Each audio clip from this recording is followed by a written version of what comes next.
Sekali Yesus tetap Yesus, harapan kami gak akan hilang. Karena kami tahu bahwa sumber pengharapan kami, kota benteng kami yang teguh, adalah Tuhan Yesus yang kami percaya, yang setia, yang gak akan pernah ninggalin kami.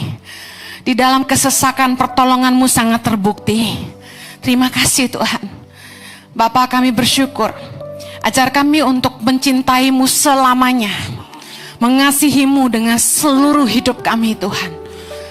Berkati kebenaran firman-Mu, jadi kekuatan buat umat-Mu. Buat setiap kami punya iman dan pengharapan di dalam Tuhan yang tidak pernah mengecewakan. Tolong hamba-Mu karena sungguh tanpa Engkau hamba tidak mampu. Permuliakanlah nama-Mu dan berkatilah umat-Mu. Hanya di dalam nama Yesus yang siap diberkati Tuhan, sama-sama kita katakan Amen. Silakan duduk kembali, puji nama Tuhan. Thank you Ruth. Semangat. Shalom, shalom, shalom. Saya ingin menyapa jemaat yang saat ini juga streaming live online dimanapun Anda berada. Saya percaya Anda juga diberkati dengan hadirat Tuhan dan lawatan Tuhan. Amen. Saya akan khotbah tentang resilient, ketangguhan.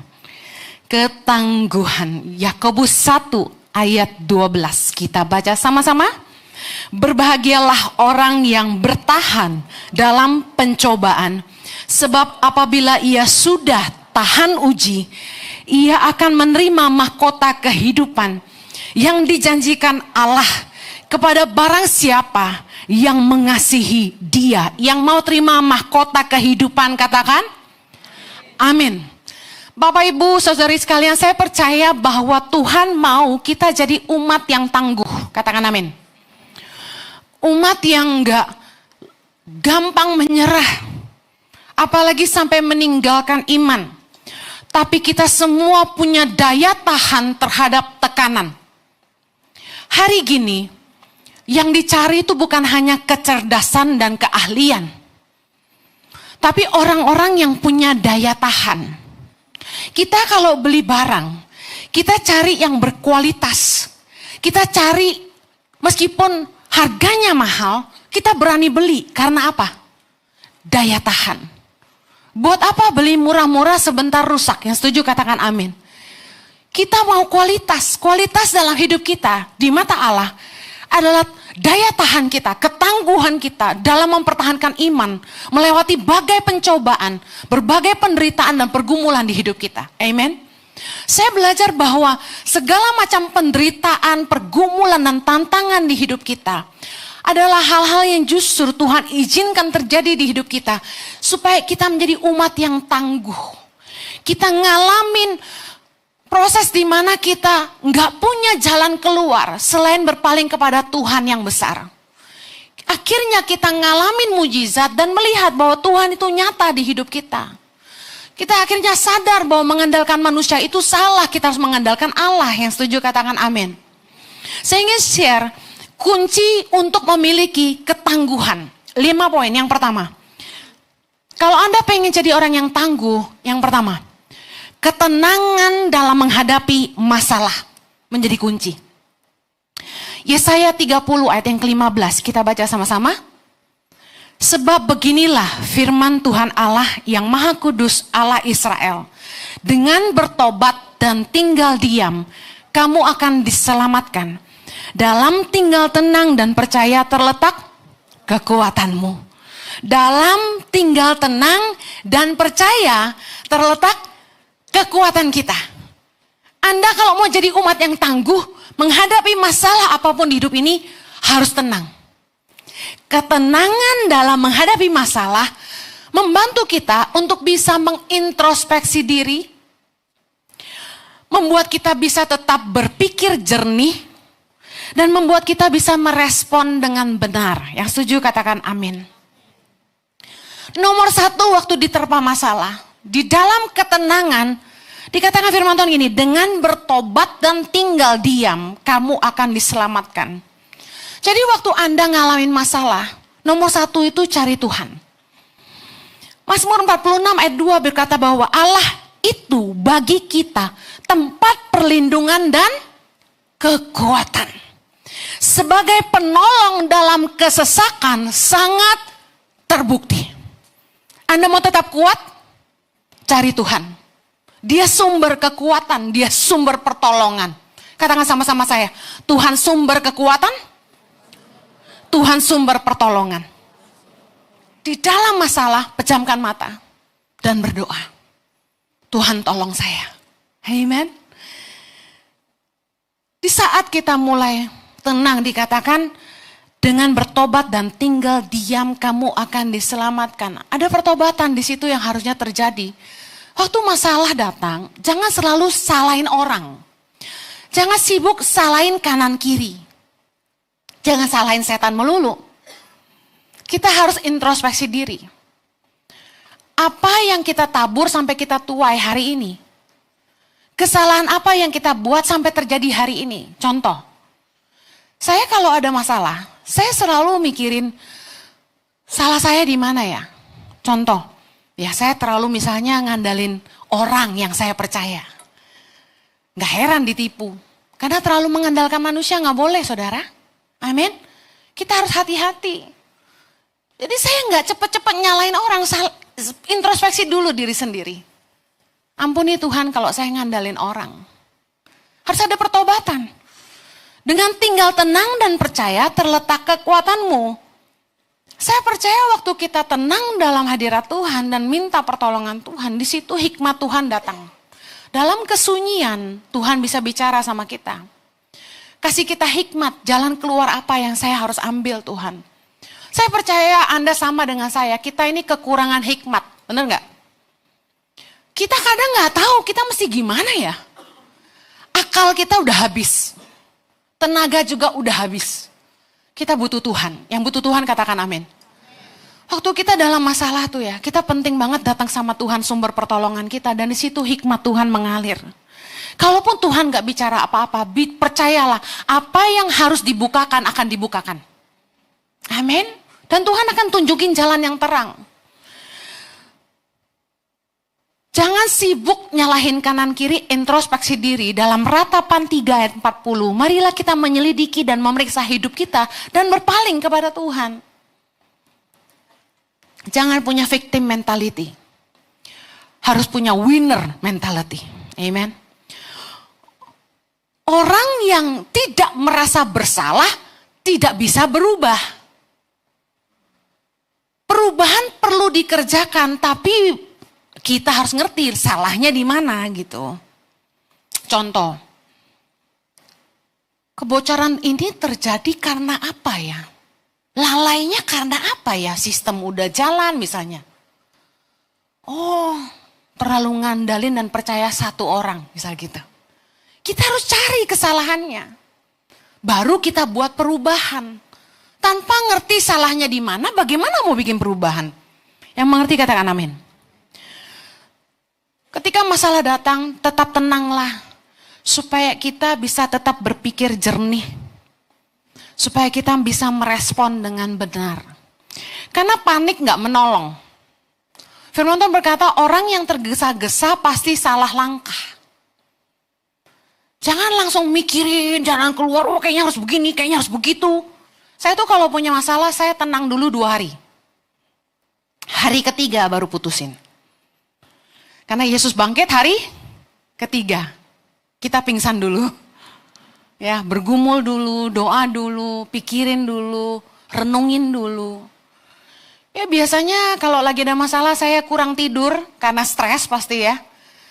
Tapi di situ ketika saya nggak bisa tidur, saya pakai waktu itu buat berdoa, bertanya Tuhan, what should I do Lord?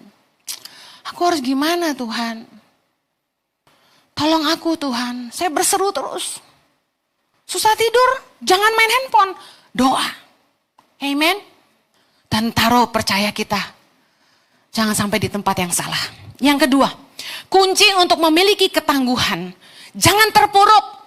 Katakan jangan terpuruk. Amsal 24 ayat 16, sama-sama baca. Sebab 7 kali orang benar jatuh, namun ia bangun kembali. Tetapi orang fasik akan roboh dalam bencana. Masalah nggak akan berhenti datang. Yang namanya hidup pasti ada ujian. Nah kita boleh sedih tapi jangan berlarut-larut. Boleh berduka tapi jangan lama-lama, jangan nelongso bahasa Jawanya. Harus bangkit lagi. Amin.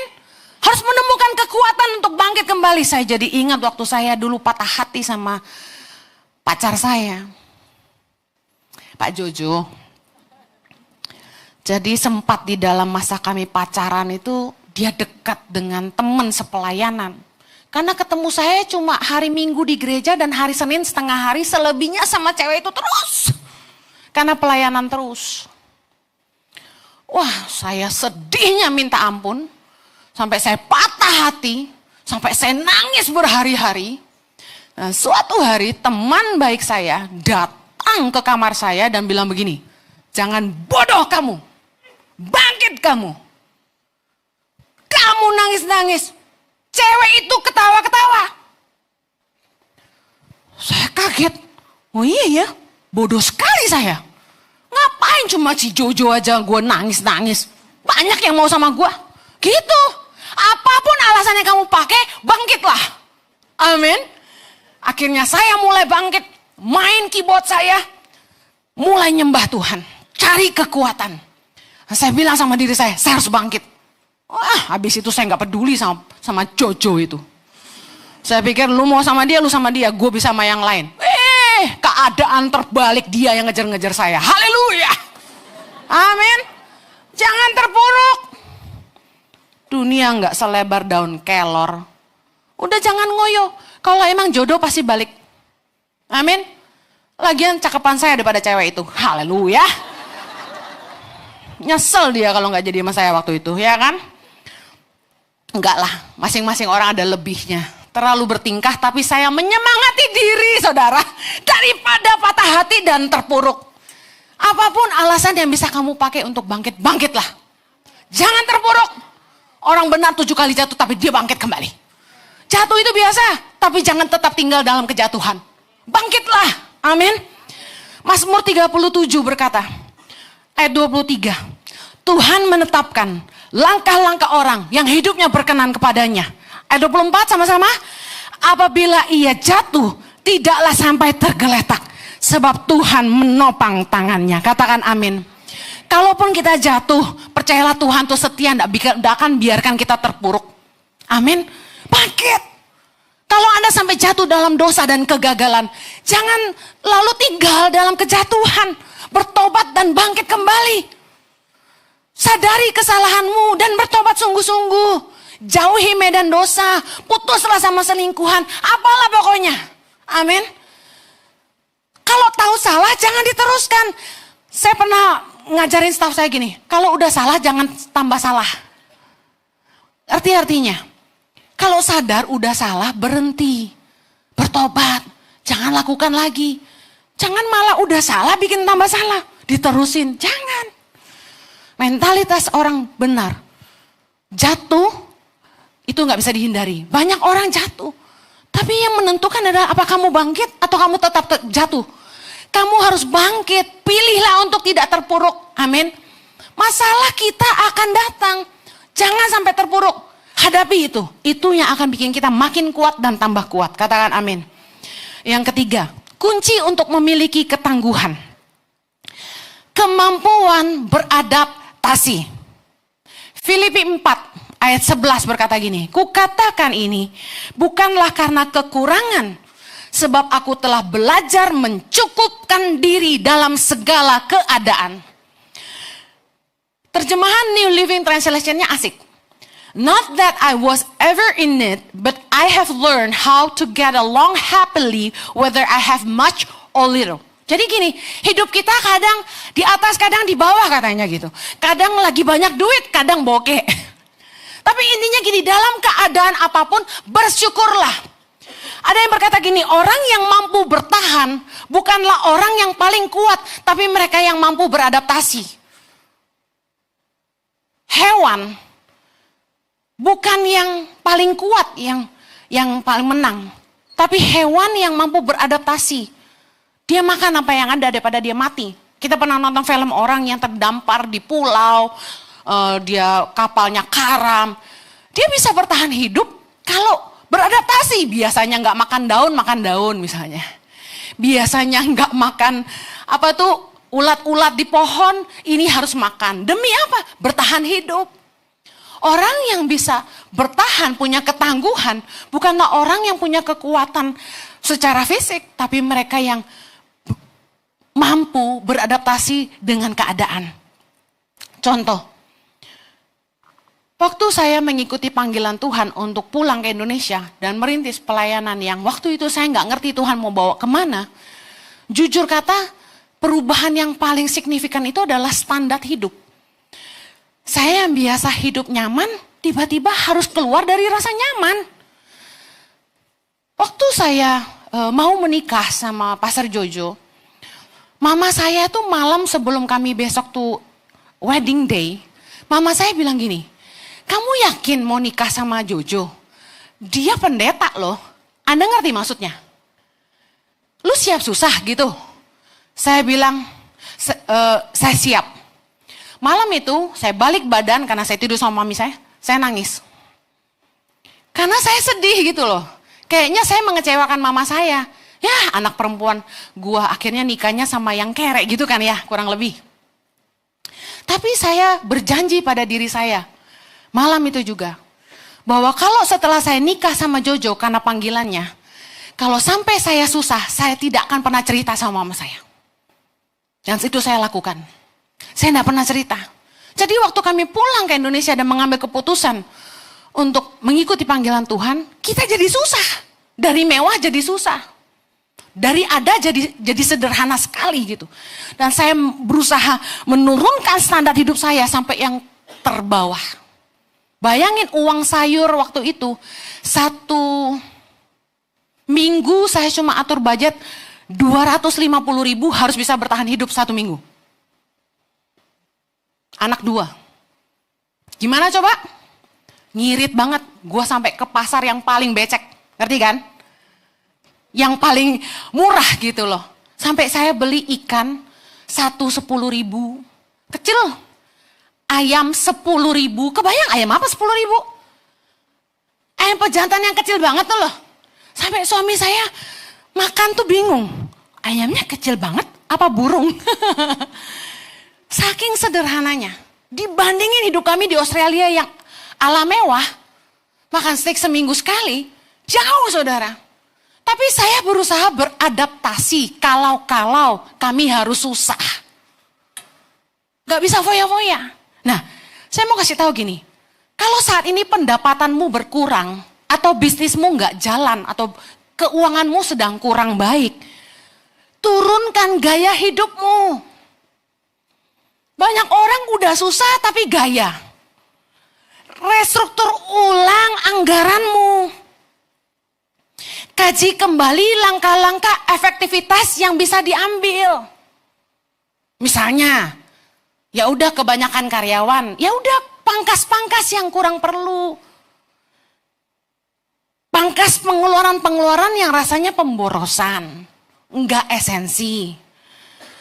Dan ini yang paling penting, lihat peluang yang Tuhan bukakan yang baru buat kamu, atau ambil langkah-langkah perbaikan. Contohnya gini, saat sepi mulai bersih-bersih. Biasanya kalau lagi rame kan gak sempet ya. Sampai kecoa, tikus semua ada gitu. Nah, jadi kalau lagi sepi, think positif, saatnya bersih-bersih. Apalah yang bisa kita lakukan untuk beradaptasi? Hanya perusahaan-perusahaan yang memikirkan cara beradaptasi dengan keadaan di masa pandemi yang bertahan dan maju. Setuju? Yang ngotot gak mau online, gak mau belajar, gak jalan. Tapi yang mau mulai belajar online, switch dari onsite ke online, jalan. Contohnya gereja. Ada yang dulu bersikukuh bilang gini, saya gak setuju gereja cyber church. Jemaat itu harus datang ke gereja, gak bisa cuma nonton TV aja. Lah lagi pandemi gimana? Gak bisa idealis hidup ini. Prinsip saya ini. Loh, kamu gak bisa idealis. Kamu harus bisa beradaptasi. Saat menghadapi masalah, bereaksi yang salah dan berkeluh kesah cuma nambah masalah. Saya heran gini, banyak orang kaya yang asetnya di mana-mana, mengeluh-ngeluh, susah. Padahal hidupnya masih enak. Kesel saya kadang-kadang ngelihatnya. Serius, di masa pandemi, yang ngeluh ke saya sama Pak Jojo itu, ya ampun, tinggalnya masih di rumah mewah, di perumahan mewah, asetnya di mana-mana. Yang dikeluhkan itu kayak yang nggak bisa makan gitu loh. Dia nggak tahu yang lebih susah banyak. Inilah manusia. Harusnya beradaptasi aja ya kan. Kalau biasanya lo hidup sangat-sangat mewah, ya jual aset dong. Beradaptasilah. Keluh kesah bangsa Israel malah bikin mereka berputar-putar di padang gurun lebih lama. Kalau kita tuh di dalam masalah, jangan menggerutu, tapi tetap bersyukur. Dan pikirkan apa yang harus kita lakukan. Kalau hanya bisa makan puyuh dan mana, ya sudah syukuri aja. Jangan ngeluh terus, beradaptasilah. Amen. Waktu saya pelayanan di pedalaman, saya nggak bisa bawa standar hidup saya di kota. Mana showernya? Air panas nggak ada? Ya nggak bisa. Saya pakai air seember yang saya timba dari sumur, itu pun air hujan. Dan saya belajar, saya tuh kalau mandi lumayan boros airnya. Karena saya keramas tiap hari, nggak bisa nggak keramas. Makanya yang ngeblow rambut saya bilang salah satu yang terbaik di hairdo tuh Ibu Heni, rambutnya wangi. Karena tiap pagi keramas saudara. Nah, saya butuh keramas tiap pagi, sedangkan di sana di pedalaman NTT tuh air susah. Saya sampai beradaptasi dengan air satu ember, kurang lebih segini. Saya bisa keramas tiap pagi, gimana coba? Ayo. Sampai gue pelajarin ilmunya. Gak usah saya ajarin di sini, buang waktu. Tapi yakinlah bersih mandinya. At the end of the day gini, kita gak bisa maksa dan marah-marah. Saya pimpinan Tangan Pengharapan. Mana airnya? Isikan 1 bak. Kan gak bisa gitu. Harus beradaptasi. Kalau kita mampu beradaptasi, keadaan yang buruk sekalipun, keadaan yang sangat sederhana sekalipun, jadi nyaman buat kita. Amen. Saya ditaruh dimanapun pelayanan, saya nggak pernah komplain. Yang penting ada tempat tidur yang bersih, kamar mandinya bersih. Sampai pernah ditidurin di kamar yang kecoa jalan-jalan sampai keranjang pun, saya diem aja di kamar itu. Nggak minta pindah hotel tengah malam, enggak. Kalau bisa mau sih. Tapi sebenarnya banyak kali kami diperhadapkan dengan posisi di mana saya ke pedalaman tidur di pulau, di mes guru, listrik gak ada, nyamuk banyak, malaria, kubang malam hari itu berjatuhan. Apa yang saya lakukan? Tidur kan pakai kasur busa tipis gitu di lantai. Saya minta ada baygon, ada. Saya semprot baygon seluruh kasur saya, pinggir-pinggir kasur saya di lantai. Dalam hati gue, mau ada ular, mau ada kecoa, yang penting gak deketin gue. Betul kan? Lalu saya nyalakan lampunya. Supaya just in case saya lagi tidur mangap, kumbang jatuh ke mulut, sadar bangun lepeh gitu loh. Jangan dikunyah-kunyah terus ditelan gitu kan. Jadi saya nyalain lampunya. Beradaptasi. Kami pakai lampu solar. Jadi kayak lampu yang kami beli itu untuk terima tenaga surya, malamnya kita pakai nyalain gitu. Karena listrik gak ada. Jadi harus bisa beradaptasi. Gak bisa minta makan mewah. Pertama kali saya ke pedalaman NTT. Laparnya minta ampun. Baru turun pesawat langsung ke pedalaman 5 jam. Perjalanan, udah ngebut, udah naik gunung, putar-putar, begitu nyampe, aduh lapar gua. Dalam kegelapan, mereka menyiapkan makanan. Gua lapar, gua udah ngeliat itu apa. Udah ambil piring, ambil nasi, ambil lauk, makan. Suapan pertama, apaan nih? Sayur singkong dibikin kayak bola-bola gitu, dimasak cuma rendem garam. Kebayang gak tuh rasanya apa? Di mulut saya tuh ada butiran garam. Bersama dengan daun singkong yang dibikin kayak bola gitu. Langsung saya lepeh. Terus ada daging, saya pikir lumayan lah ya. Ada protein. Saya masukin mulut. Pas saya mau gigit, gigi saya mau copot saudara. Itu kayaknya babi hutan abis kesurupan stres dipotong. Gak bisa gigit. Mau gua telan takut nyangkut. Air gak tahu ada air bersih atau air apa gitu kan. Udah gua lepeh aja, akhirnya saya cuma makan nasi saudara. Tapi harus menyesuaikan diri. Akhirnya saya udah pinter. Saya makan pisang, minum air kelapa. Makan pisang, makan singkong, minum air kelapa. Makanya kesukaan saya kalau ke pedalaman, setahu seluruh Indonesia udah tahu. Kalau Ibu Heni datang, siapin ubi rebus, pisang rebus, dan air kelapa. That's it. Gue gak pusing ada daging apa enggak. Daripada lu dikasih yang aneh-aneh, udahlah. Sampai pendeta dari Australia datang teman saya. Hen, gue mau ikut lu ke pedalaman. Pas kami datang ke pedalaman Timur Tengah Utara, masyarakat siapin makanan. Makanannya sih sederhana, putak. Tahu putak? Kayak sagu kayu yang cetak-cetak dihancurin, dibikin kayak kerak telur gitu loh.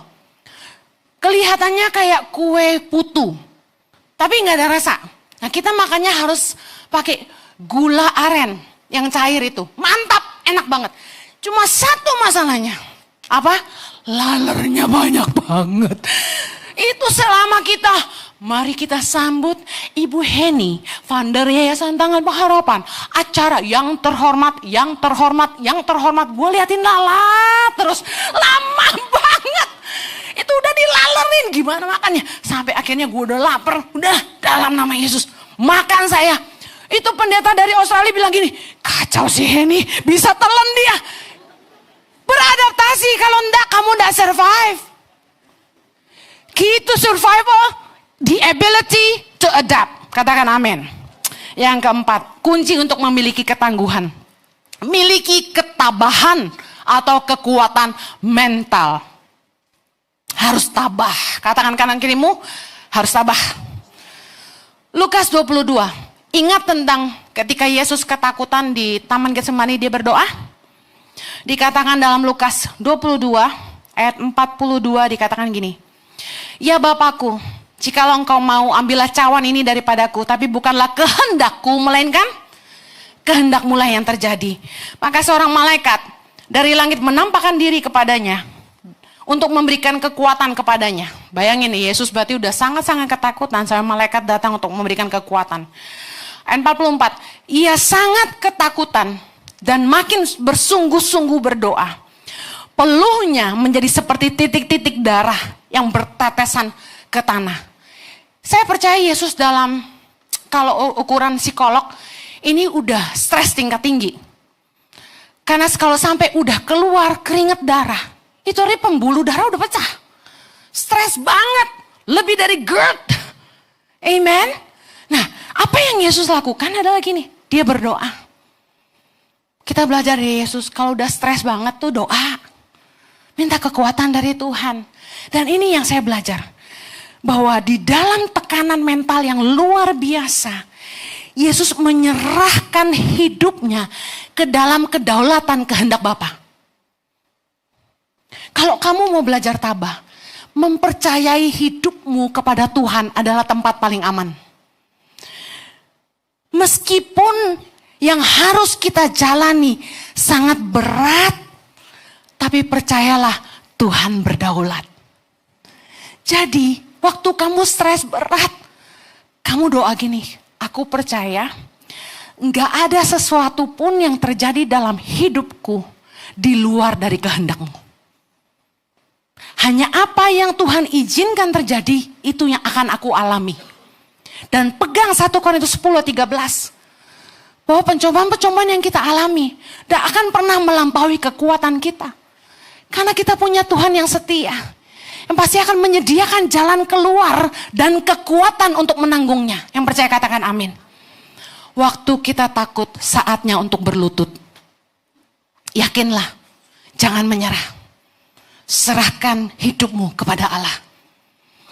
Stres, tapi jatuhlah ke tangan Allah. Percayalah dia yang pasti akan memelihara kita. Amin.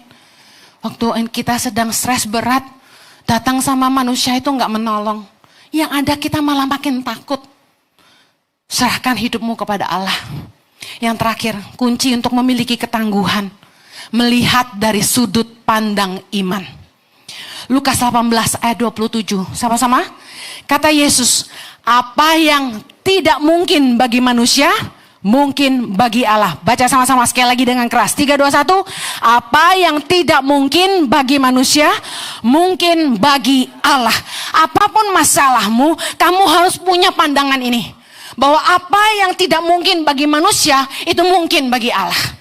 Kita punya Tuhan yang besar, yang sanggup melakukan segala kemustahilan.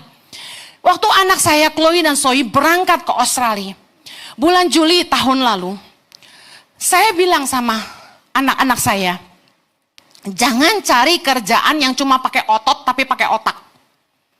Kalau enggak, buat apa mama sekolahin kamu? Ngerti kan ya? Jangan cari yang gampang. Intinya saya enggak mau dia tuh jadi anak muda yang cari kerja susah lalu menyerah, ya udahlah jadi kasir aja di McDonald. Enggak. Bukannya something wrong dengan kerja di fast food, tapi mereka anak-anak yang S1. Masa S1 nyerah sih gitu loh. Ayolah fight gitu kan. Saya bilang ayo apply kerja sebanyak-banyaknya. Pakai ilmumu. Kakak saya di sana dengar saya ngomong gitu sama anak-anak saya, bilang gini, cari kerja di Australia lagi susah. Udahlah, kalau bisa kerja di supermarket dulu ya kerja supermarket dulu aja. Jangan terlalu yang tinggi-tinggi lah. Yang bisa dikerjain dulu aja. Kedengarannya bagus. Tapi dia punya papa mama pendeta yang nanamin iman sama anak-anaknya. Saya bilang kita berdoa, gak ada yang mustahil bagi Allah. Amin. Jadi sebelum kami pulang, kami pelukan berempat dan kami doakan anak-anak kami. Saya berdoa, Tuhan, Engkau sanggup menyediakan pekerjaan yang terbaik buat Chloe Zoe, Tuhan. Aku berdoa mereka dapat pekerjaan yang terbaik, Tuhan. Di dalam nama Yesus, suami saya doain juga. Dan anak saya ikut berdoa dan bilang, amin, amin. Saudara dengar baik. Kami pulang, seminggu kemudian, Chloe Zoe dipanggil interview, bekerja di airport. Mereka diterima Zoe di 2 airline, Chloe di 1 airline. Dan sampai hari ini mereka tidak pernah minta uang sama kami sejak kami tinggalkan mereka Juli tahun lalu sampai hari ini. Mereka sudah mandiri, kemuliaan buat Tuhan kita. Kalau Anda pengen jadi orang yang tangguh, jangan taruh kekuatanmu pada apa yang kelihatan di depanmu. Taruh pengharapanmu kepada Tuhan yang tidak pernah meninggalkanmu. Kita punya Tuhan yang besar, yang sanggup melakukan perkara-perkara yang ajaib dalam hidup kita. Dalam kitab Bilangan ketika Musa mengutus Joshua dan Kaleb bersama dengan 10 orang lainnya, 12 pengintai untuk melihat tanah perjanjian. 10 orang kembali dengan berita buruk. Bahkan mereka membesar-besarkan. Mari lihat sudut pandang 10 orang itu. Bilangan 13 ayat 27, saya baca skip-skip ya. Kami sudah masuk ke negeri kemana kau suruh kami, dan memang negeri itu berlimpah-limpah susu dan madunya. Hanya bangsa yang diam di negeri itu kuat-kuat dan kota-kotanya berkubu dan sangat besar. Juga keturunan enak telah kami lihat di sana. Ayat 30. Kemudian Kaleb mencoba menenteramkan hati bangsa itu di hadapan Musa, katanya tidak. Kita akan maju dan menduduki negeri itu sebab kita pasti akan mengalahkannya. Lalu ayat 31, tetapi orang-orang yang pergi ke sana bersama-sama dengan dia berkata, kita tidak dapat maju menyerang bangsa itu karena mereka lebih kuat daripada kita. Ayat 32, juga mereka menyampaikan kepada orang Israel kabar busuk tentang negeri yang diintai mereka dengan berkata, negeri yang telah kami lalui untuk diintai adalah suatu negeri yang memakan penduduknya. Dan semua orang yang kami lihat di sana adalah orang-orang yang tinggi-tinggi perawakannya. Juga kami lihat di sana orang-orang raksasa, orang-orang enak yang berasal dari orang-orang raksasa. Dan kami lihat diri kami seperti belalang, dan demikian juga mereka terhadap kami. Bohong gak? Bohong. Kami lihat sudut pandangmu menentukan kemenanganmu. Sekali lagi katakan, sudut pandangku menentukan kemenanganku. 3, 2, 1. Jangan membesar-besarkan masalah, tapi lihatlah Tuhan kita yang maha besar. Bilangan 14 ayat ke-6. Yosua bin Nun dan Kaleb bin Yefune yang termasuk orang-orang yang telah mengintai negeri itu mengoyak pakaiannya berkata, negeri yang kami lalui untuk diintai itu adalah luar biasa baiknya. Jika Tuhan berkenan kepada kita, maka Ia akan membawa kita masuk ke negeri itu. Dan akan memberikan kepada kita suatu negeri yang berlimpah-limpah susu dan madunya. Ayat 9. Hanya janganlah memberontak kepada Tuhan. Dan janganlah takut kepada bangsa negeri itu. Sebab mereka akan kita telan habis.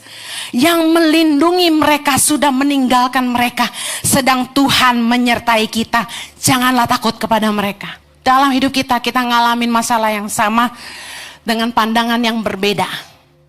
Di satu sisi kita jadi takut karena kita lihat masalah itu besar sekali. Di luar kemampuan kita. Mustahil bisa kita hadapi. Gak mungkin ada yang bisa menolong kita. Udahlah, habislah kita. Tapi di sisi yang lain kita bisa melihat bahwa kita percaya kita punya Tuhan yang sanggup buat mujizat di hidup kita. Tuhan yang gak pernah berhenti bikin mujizat. Dan sampai hari ini dia masih buat mujizat. Tuhan yang setia, yang tidak akan pernah meninggalkan kita. Tuhan yang berjanji, yang selalu menepati. Tuhan yang besar, Tuhan yang tidak pernah gagal di hidup kita. Amin. Mari jangan lihat masalahmu lebih besar daripada Tuhanmu. Lihatlah siapa yang ada bersamamu. Allah Immanuel, Tuhan yang beserta kita, yang lebih besar dari semua masalah kita. Lihatlah masalahmu sebagai peluang untuk belajar dan menjadi lebih kuat. Amen. Tuhan itu mengizinkan masalah datang di hidup kita supaya kita belajar mengandalkan Dia, supaya kita belajar rendah hati, belajar untuk bertobat. Tuhan tuh ngizinin masalah. Kadang-kadang justru ini untuk menunjukkan kita bahwa apa yang kita kerjakan itu salah. Tuhan ngizinin kita punya masalah. Justru sebenarnya apa? Untuk mengeluarkan kita dari masalah yang lebih besar. Sometimes Tuhan perlu merusak rasa nyaman kita. Supaya kita keluar dari tempat di mana kita pikir itu tepat buat kita. Saya pernah diusir dari sebuah gereja. Karena kesalahan yang tidak saya buat. Listen, where I am today. Kalau saya waktu itu tidak diusir, saya mungkin ada di tempat yang nyaman. Saya sempat kaget. Belum pernah sejarahnya pendeta ngusir pengerja. Tapi saya tahu hari ini Tuhan kadang-kadang mengizinkan kita dijahatin orang supaya kita ngelihat Tuhan punya jalan buat kita. Amin. Yuk, punya pandangan yang positif. Apapun masalah kita, kalau kita itu punya mata yang selalu melihat kepada Tuhan kita yang besar, punya pandangan yang penuh iman, gak ada yang mustahil buat Tuhan. Cara pandang kita menentukan kemenangan kita. Saya akhiri. Tantangan ada untuk melatih ketangguhan. Penyertaan Tuhan yang akan memberi kita kemenangan. Saya percaya kalau hari ini hidupmu sedang sulit, kamu menghadapi masa-masa sulit, jangan menyerah. Tuhan sedang melatih ketangguhanmu. Lihatlah dengan sudut pandang iman. Jangan perbesar masalahmu, lihatlah Tuhanmu yang besar. Amin. Dan kamu bisa berkata seperti Raja Daud. Mazmur 91 ayat ke-7. Walau 1000 orang rebah di sisimu, dan 10.000 rebah di sebelah kananmu, tapi itu tidak akan menimpamu. Engkau hanya menontonnya dengan matamu sendiri, dan melihat pembalasan terhadap orang-orang fasik. Sebab Tuhan adalah tempat perlindunganmu, yang maha tinggi telah kau buat tempat perteduhanmu. Ayat 15 berkata gini, bila ia berseru kepadaku, aku akan menjawab. Aku akan menyertai dia dalam kesesakan. Aku akan meluputkannya dan memuliakannya. Dengan panjang umur akan ku kenyangkan dia. Dan akan ku perlihatkan kepadanya keselamatan daripadaku. Datang pada Allah, tempat pertolongan yang tidak pernah terlambat. Amen. Tahun-tahun ini, kenaikan harga signifikan. Saya tahu kita semua sedang ketat. Kita juga bingung ke depan bagaimana. Dengan keadaan dunia yang mengkhawatirkan. Janganlah hati kita gelisah. Tapi percayalah kepada Allah. 1000 rebah di sisimu. 10.000 rebah di kananmu. Tapi Allah besertamu. Kita berdoa. Tuhan Yesus, tolong kami untuk punya sudut pandang iman. untuk kami tidak terpuruk, untuk kami punya daya bangkit, jatuh dan segera bangkit. Tolong kami Tuhan, untuk selalu punya pengharapan di dalam Tuhan, untuk kami tidak gampang menyerah, buat kami selalu percaya bahwa Tuhan selalu beserta. Aku berdoa untuk umat-Mu, apapun yang jadi kebutuhan, tantangan, persoalan di hidup mereka, Tuhan beri mereka kemenangan, beri mereka kekuatan. Karena hanya orang yang mau datang pada Tuhan, sumber kekuatan yang pasti akan memperoleh kemenangan. Terima kasih, lindungi mereka dari segala yang jahat. Lindungi mereka dari orang-orang yang berniat jahat. Berikan jalan keluar kepada setiap masalah mereka. Aku berdoa ada mata air di padang gurun. Ada penyediaan yang tidak pernah terbatas. Ada penghiburan dan pertolongan dari Tuhan. Di dalam nama Yesus, Tuhan yang menjadi sumber kemenangan kami. Haleluya. Amen. Tuhan Yesus memberkati. Stay blessed. God bless you. Thank you Pastor Henny atas firman-Nya. Tuhan Yesus memberkati. Saya yakin dan percaya setiap kita yang mengikuti secara onsite maupun mengikuti secara live streaming diberkati oleh kebenaran firman Tuhan pada sore malam hari ini. Amin. Dan kami memberikan kesempatan bagi Bapak Ibu Saudara untuk memberikan persembahan, persepuluhan maupun donasi untuk Yayasan Tangan Pengharapan maupun Gereja Impact Community Indonesia. Bapak Ibu Saudara bisa men-scan QR code yang tertera di layar maupun transfer ke nomor rekening yang tertera di layar. Bagi Bapak Ibu Saudara yang datang secara onsite, kami juga menyediakan mesin edisi yang ada di lobi gereja. Dan bagi Bapak Ibu Saudara yang rindu memberikan secara tunai, bisa memasukkannya ke dalam amplop persembahan dan jangan lupa untuk dimasukkan ke kotak persembahan setelah selesai ibadah. Sebelum kita memberikan persembahan yang terbaik bagi Tuhan, mari bersama kita akan berdoa terlebih dahulu. Terima kasih Tuhan, karena kami memiliki Allah Immanuel, Allah yang menyertai setiap kami. Pengharapan kami tidak pernah sia-sia dalam Tuhan, karena kami tahu pengharapan kami di dalam Engkau adalah sauh yang kuat dan aman bagi setiap jiwa kami. Tuhan, sebentar kami rindu memberikan persembahan yang terbaik sebagai rasa ucapan syukur kami kepadamu, karena Engkau terlalu baik, karena Engkau terlalu mengasihi setiap kami. Engkau suci, kuduskan setiap persembahan kami, semua untuk kemuliaan nama Tuhan saja. Di dalam nama Tuhan Yesus, setiap engkau yang siap memberikan persembahan yang terbaik bersama saya katakan amin. Salam beri, Tuhan Yesus memberkati. Yesus kau bangkit, kemenanganku ada di dalam-Mu. Haleluya, Yesus kau hidup, kuasa-Mu berfirman. Terima keselamatan, terima kemenangan, terima sukacita yang kau berikan, yang kau sediakan. Haleluya.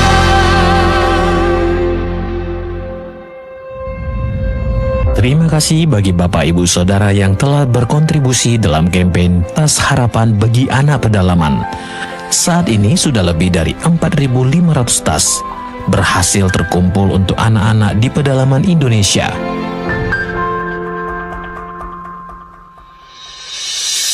Namun perjalanan ini belum selesai.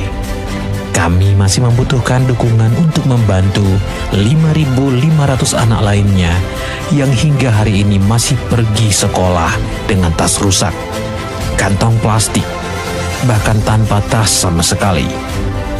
Tas sekolah mungkin terlihat sederhana, tapi bagi mereka, sebuah tas baru bisa menjadi semangat baru untuk belajar dan meraih cita-cita. Di tengah keterbatasan ekonomi dan akses yang sulit, masih banyak anak pedalaman yang harus berjalan jauh demi mendapatkan pendidikan yang layak.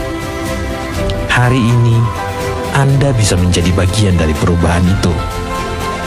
Melalui donasi yang Anda berikan, Anda tidak hanya memberikan sebuah tas, tapi juga harapan dan semangat untuk masa depan mereka.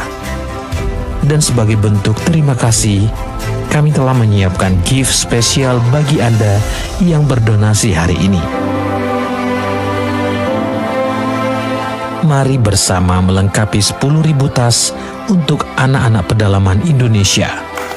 Karena satu tas dari Anda bisa membawa harapan baru bagi satu anak. Impact People, tahukah kamu bahwa saat ini semakin banyak pasien dari Indonesia yang memilih untuk berobat ke Pineng? Bukan hanya karena kualitasnya yang sudah mendunia dan bertaraf internasional, tapi juga karena hasil, sistem, dan pelayanannya yang juga jauh lebih baik, dengan harga yang sangat terjangkau dan bahkan cenderung lebih murah. Pineng, Malaysia, dikenal sebagai salah satu pusat medical tourism terbaik di Asia. Dengan standar internasional, dokter spesialis berpengalaman, serta teknologi medis yang lengkap dan mutakhir. Pasien mendapatkan diagnosis yang lebih akurat dan penanganan yang lebih terarah. Dan kabar baiknya, biaya pengobatan di Pineng bisa lebih efisien, sekitar 30-60% dibandingkan dengan rumah sakit swasta di Indonesia. Oleh karena itu,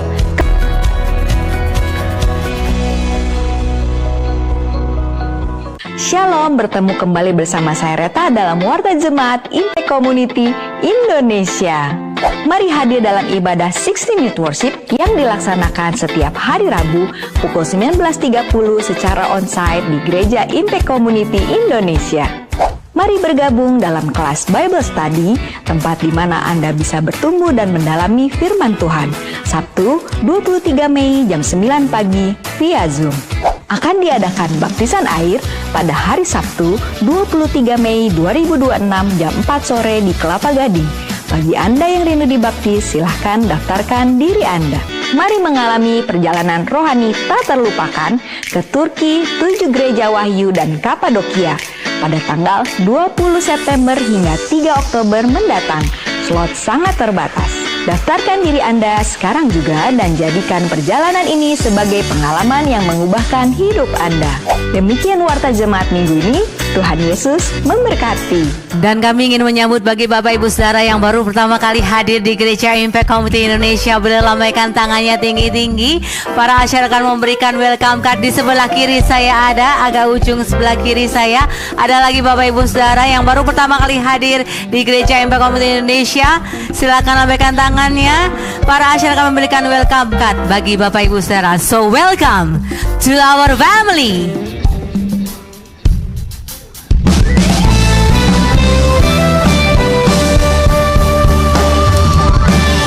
To our family, welcome to Impact Family.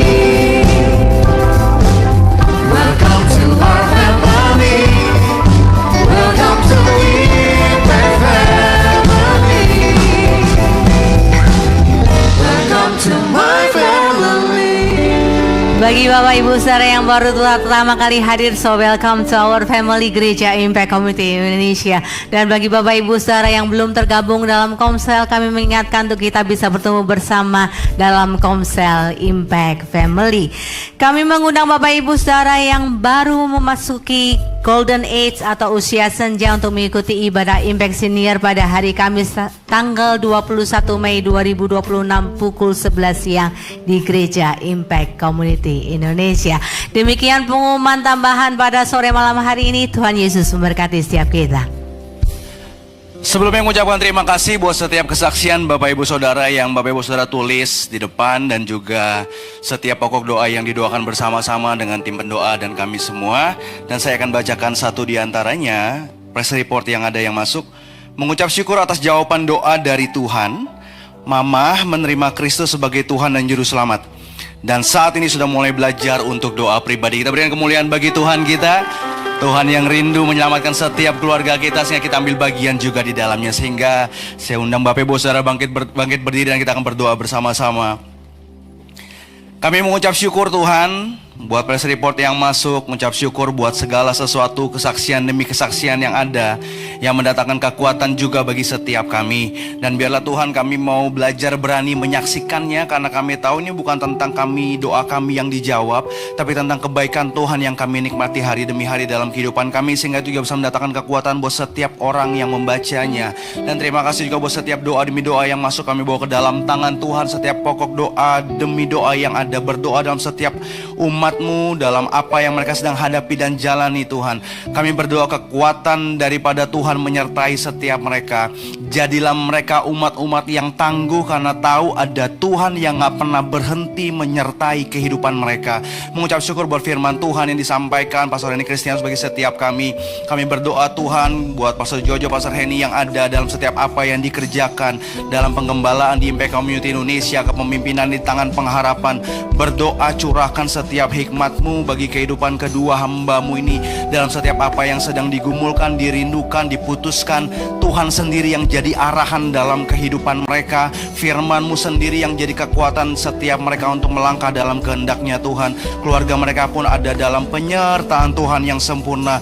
Bagi setiap kami Tuhan, umat-Mu yang hadir, yang datang ke sini maupun yang menyaksikannya secara online, apapun yang sedang kami hadapi, kami percaya bahwa ada Tuhan yang gak pernah meninggalkan kami. Bahkan ada Tuhan yang jadi alasan kami kuat sampai hari ini. Kami sungguh mengucap syukur dalam setiap doa demi doa, baik kerinduan dalam pemulihan kesehatan, pemulihan hubungan yang ada, pekerjaan, keturunan, dan apapun itu Tuhan yang sedang didoakan. Tuhan yang jawab sesuai waktu dan kehendak-Mu yang terbaik bagi setiap umat-Mu yang ada. Dalam segala sesuatu yang masih dalam proses hari ini menunggu, ada damai sejahtera Tuhan yang membuat mereka tenang dengan iman yang yakin dan teguh Tuhan dan waktunya yang terbaik bagi kehidupan setiap umat-Mu yang ada. Kami berdoa Tuhan buat tangan pengharapan dan Impact Community Indonesia, di mana Tuhan percayakan kami ada di tempat ini. Berdoa dalam setiap program demi program yang ada jadi perpanjangan kasih Tuhan, perpanjangan cintanya Tuhan, perpanjangan kebaikan Tuhan bagi setiap orang yang menikmatinya. Terima kasih buat setiap orang yang mau ambil bagian di dalamnya. Biar kami bersama-sama bergandengan tangan membawa Tuhan dalam setiap apa yang kami kerjakan melalui tangan pengharapan dan maupun Impact Community Indonesia. Berdoa buat bangsa ini Tuhan, dari Sabang sampai Merauke, pemimpin tertinggi sampai terendah. Biarlah Tuhan curahkan hikmat bagi setiap mereka Tuhan, supaya bangsa ini ada dalam kehendak Tuhan.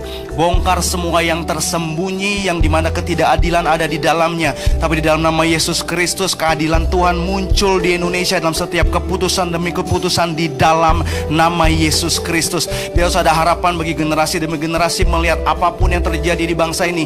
Gak ada hati yang mau meninggalkan karena tahu ada Tuhan bersama-sama dengan kami di bangsa ini. Sekali kami mengucap syukur Tuhan buat hari ini.